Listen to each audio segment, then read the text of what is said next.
Doctor صاحب میں یہ پوچھنا چاہتا ہوں کہ کانکوبائنز جو تھیں آپ صلی اللہ علیہ وسلم کے دور میں، ان کے ساتھ جو نکاح کا کانٹریکٹ تھا اس کی کیا حیثیت تھی عام بیویوں کے نکاح سے؟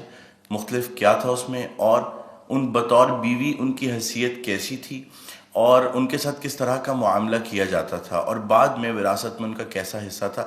نیز یہ کہ کیا آج ان کی کوئی شکل معاشرے میں، کسی بھی معاشرے میں کیا باقی ہے یا اس کی کوئی اجازت ہے؟ دوسرا ڈاکٹر صاحب یہ کہ اگر اس کو ایلیبریٹ آپ کر دیں تو ساتھ یہ بھی بتا دیجیے گا کہ سورہ نساء کی جو آیات ہیں، آیت نمبر 4 اور 24 جس میں وما ملکت ایمانکم ان کے بارے میں آیا ہے، ان کو زیادہ ایلیبریٹ کرنے کے لیے کون سی تفسیر بہترین ہے جس کو پڑھا جا سکتا ہے، اگر آپ کو اس وقت آپ ریکال کر سکیں؟ جزاک اللہ۔ پہلے تو اپنی بات میں ایک تصحیح کر لیجئے، باندیوں کے ساتھ یا لونڈیوں کے ساتھ یا کانکوبائنز کے ساتھ کوئی نکاح نہیں ہوتا تھا۔ منکوحہ وہ بیویاں کہلاتی تھیں اور یہ باندیاں کہلاتی تھیں، یہ ملکیت ہوتی تھی۔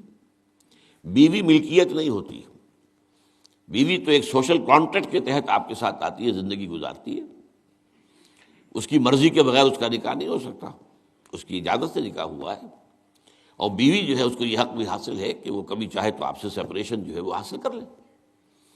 لیکن یہ جو ملکیت کا تصور ہے اس میں یہ چیزیں نہیں ہیں، نہ اس میں نکاح ہے، نہ اس میں کوئی وراثت کا حصہ ہے، بلکہ وہ تو خود وراثت میں منتقل ہو جائیں گی۔ اگر کوئی شخص جو ہے اس کے کچھ باندیاں تھیں تو اس کے انتقال کے بعد وہ اس کی ملکیت ان کی جو ہے جیسے اور پراپرٹی جو ہے وہ منتقل ہوگی، اولاد کیسے ہو جائے گی؟ تو پہلی بات تو یہ چاہے اچھی لگے چاہے بری، لیکن آپ اس کو سمجھ لیجئے ایز سچ کے جیسے وہ تھا معاملہ۔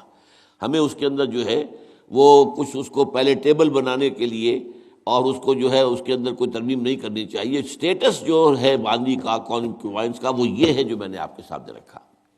اچھا، اصل مسئلہ یہ آتا ہے کہ آیا آج بھی ایسا کوئی معاملہ ہے؟ آج ایسا کوئی معاملہ موجود نہیں ہے، اور یہ لونڈیاں ہوتی تھیں حضور کے زمانے میں صرف وہ جو میدان جنگ میں مال غنیمت کے طور پر آتی تھی۔ آپ ایک جنگ ہوئی ہے، فرض کیجئے جنگ بدر ہوئی ہے، جنگ بدر میں اب جب کہ کفار کو شکست ہو گئی ہے تو آپ کو معلوم ہے ان کے جو اونٹ تھے وہ 900 اونٹ لے کر آئے ہوئے تھے، وہ سارے تو ابھی کھائے نہیں گئے تھے، اب وہ گویا کہ وہاں پر مال غنیمت ہے۔ ان کے گھوڑے اگر وہ بچے ہوئے تو مال غنیمت ہے۔ وہ جو آدمی بھاگتا وہ اپنا اسلحہ بھی پھینکتا جاتا ہے تاکہ بھاگے اور جان بچائے، یہ سب کیا ہے؟ مال غنیمت ہے۔ ایسے ہی اگر وہاں کوئی عورتیں بھی آئی ہوں، میرے علم میں نہیں ہے کہ بدر میں آئیں یا نہیں آئیں، احد میں تو آئیں، لیکن بدر کے بارے میں مجھے یقین کے ساتھ معلوم نہیں ہے، لیکن اگر عورتیں بھی آئی ہوں تو وہ باندیاں ہوں گی، وہ تقسیم ہو جائیں گی۔ یہ جو اصل غلام کا اور باندی کا تصور ہے اسلام میں، یہ پی او ڈبلیو کا حل ہے، prisoners of war, what to do with them۔ یا تو اب آپ جو ہے بڑے بڑے جو ہے کنسنٹریشن کیمپس قائم کر دیجئے، ان میں پڑے سڑ رہے ہیں، وہ سب کے سب جو ہے کنسنٹریشن کیمپس کے اندر ہوتے ہیں۔ اب وہاں پر ان کا کیا معاملہ ہے؟ تو ان کے لیے اگر وہ مرد ہیں ان کے لیے ان کی کوئی جنسی تسکین کا کوئی سامان نہیں، اگر عورتیں ہیں ان کی جنسی تسکین کا تقاضے کا کوئی سامان نہیں۔ ہاں، کھانے پینے کو تو ظاہر بات ہے کچھ نہ کچھ راشن واشن جو ہے وہ تو جو بھی دنیا میں پی او ڈبلیوز کا معاملہ ہوتا ہے کھانے پینے کو دیا جاتا ہے۔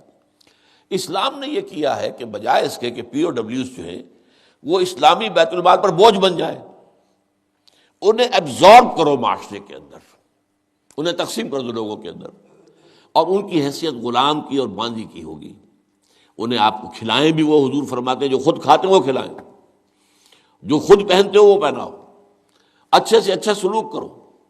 پھر ان کی ایمنسیپیشن کا ایک سلسلہ شروع کر دیا گیا، فلاں اگر تم سے گناہ ہو گیا ہے تو کفارہ یہ ہے ایک غلام آزاد کر دو، قتل خطا ہو گئی ہے، وہاں تم سے غلطی سے تمہارا ارادہ نہیں تھا، کوئی تمہارے ہاتھوں مارا گیا ہے، گولی چل گئی تم سے اور کوئی شخص جو ہے وہ مر گیا ہے، اس کے لیے بھی وہ غلام جو ہے آزاد کرو۔ گناہوں کے کفارے میں غلاموں کو آزاد کرنا، پھر غلاموں کو آزاد کرنے کی تلقین، نصیحت، پرسویشن، یہ نیکی کا بہت بڑا کام ہے، غلام کو آزاد کرو۔ یہ ساری چیزیں جو ہیں اس کے ذریعے سے ایک دفعہ انہیں سوسائٹی میں جذب کرنے کے بعد وہ علیحدہ ایلیمنٹ نہیں رہے، اب سوسائٹی کا حصہ بن گئے، وہ ایک گھر کے اندر ہیں، وہاں رہتے ہیں، ان کے ساتھ جو ہے ان کے مالک ہیں، اور اسی طریقے سے ان کو رفتہ رفتہ ان کی ایمینسیپیشن کا بندوبست کیا اسلام نے. اور اس میں آپ کو معلوم ہونا چاہیے اس درجے ایمینسیپیشن ہوئی ہے کہ ایک وقت ایسا تھا عالم اسلام میں ساری حکومتیں غلاموں کی تھیں. مڈل ایسٹ میں ممالک کی حکومت، مملوک کہتے ہیں اس کو کہ جو کسی کی ملکیت ہے، غلام ہے. ممالک بڑے بادشاہ ہوئے.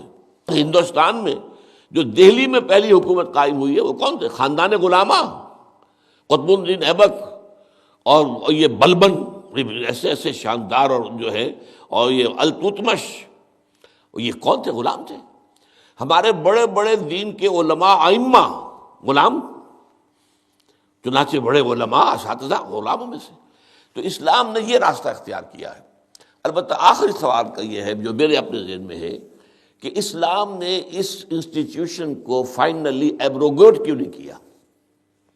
ایبروگیشن، جیسے آپ کو معلوم ہے سود کا معاملہ چلتا رہا، آخر میں آ کے سن 9 میں فائنلی طے کر دیا گیا حرام، اب اس کے قریب مت پھٹکو. اس کی حکمت میرے نزدیک یہ ہے کہ یہ خالص اسلامی جہاد ہونا ہے قیامت سے قبل ایک مرتبہ بہت بڑے پیمانے پر، جس کو کہا گیا ملاحم، اور جس پر پورے پورے باب جو ہیں وہ احادیث کی کتابوں میں ہے. اس وقت میں سمجھتا ہوں کہ ضرورت پیش آئے گی اس انسٹیٹیوشن کو انووک کرنے کی کہ اس وقت پرزنرز آف وار کا معاملہ اس طور سے ڈیل کیا جائے.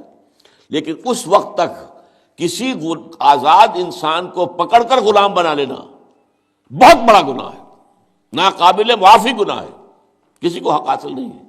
یہ جو امریکنز لے گئے تھے، آپ کو معلوم ہے یہ افریقہ کے مغربی ساحل کے ساتھ ساتھ وہاں سے یہ لوگ لے کر گئے پکڑ پکڑ کر ان کو، افریقیوں کو، اور وہاں جا کر انہیں غلام بنایا ہے اور شدید ترین جو ہے سختیوں میں انہیں رکھا ہے.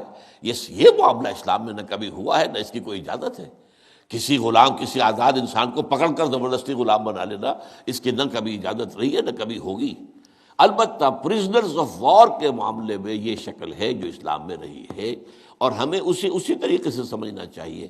چاہے ٹھیک ہے دنیا اس کے اوپر فکریں چست کر دے گی یا کوئی اس کو کہے گی، پاس بہت سی چیزیں ہیں کہ جو لوگوں کے عام جو مزاج اس وقت کا ہے وہ اس میں وہ ذرا آسانی سے وہ بات جو ہے ان کے ذہن کے اندر اترتی نہیں ہے. لیکن we have to be faithful کہ دین کی اصل تعلیم کیا ہے، اسی کے ساتھ جڑے رہنا چاہیے.